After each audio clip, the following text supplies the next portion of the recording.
मित्रांनो, महाशिवरात्री जवळ आली की मंदिरात, घरी आणि सर्वत्र वातावरण आनंदाचं असतं. हर हर महादेवचा जयघोष, भक्तीचा उत्साह आणि शिवपूजेची तयारी. पण तुम्हाला माहिती आहे का, आपण शिवलिंगावर जे वेगवेगळे पदार्थ अर्पण करतो, त्यामागे एक परंपरा नाही, तर खोल आध्यात्मिक अर्थ आणि वेगवेगळे फल सांगितलेले आहेत. शास्त्रांनुसार प्रत्येक अर्पण केलेल्या वस्तूचं वेगळं महत्त्व आहे आणि योग्य श्रद्धेने अर्पण केल्यास त्याचे वेगवेगळे लाभ देखील मिळतात. चला तर मग ऋषीवांसोबत जाणून घेऊयात महादेवांना अर्पण केल्या जाणाऱ्या वस्तूंचं खास महत्त्व. सर्वात प्रथम येतो बेलपत्र. बेलपत्राला त्रिदेवांचं प्रतीक मानलं जातं. त्यांच्या 3 पानांमध्ये ब्रह्मा, विष्णू आणि महेश यांचा वसा असतो असे मानले जाते. शिवाला बेलपत्र अर्पण केल्याने पापांचा नाश होतो आणि मनोकामना पूर्ण होतात. यानंतर धतुरा. धतुरा हा भगवान शिवांना अत्यंत प्रिय मानला जातो.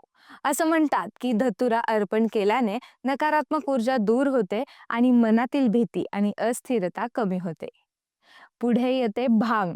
भांग अर्पण केल्याने मन शांत होतं, एकाग्रता वाढते आणि मानसिक ताणतणाव कमी होतो असं मानलं जातं.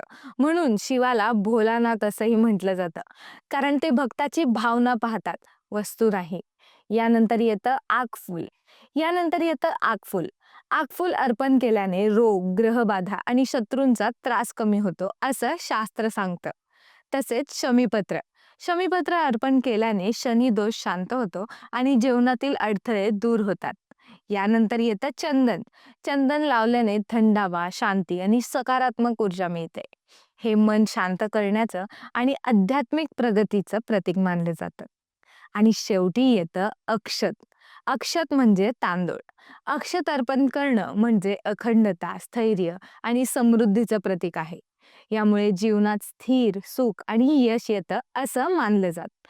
मित्रांनो, महाशिवरात्री हा एक फक्त सण नाही, ती आपल्या मनातील नकारात्मकता दूर करून नव्या सकारात्मक ऊर्जेची सुरुवात आहे. एक दिव्य रात्र आहे.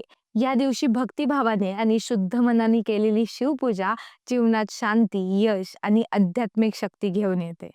म्हणूनच या महाशिवरात्रीला फक्त पूजा करू नका, तर प्रत्येक अर्पणामागचा अर्थ समजून मनापासून महादेवांची आराधना करा.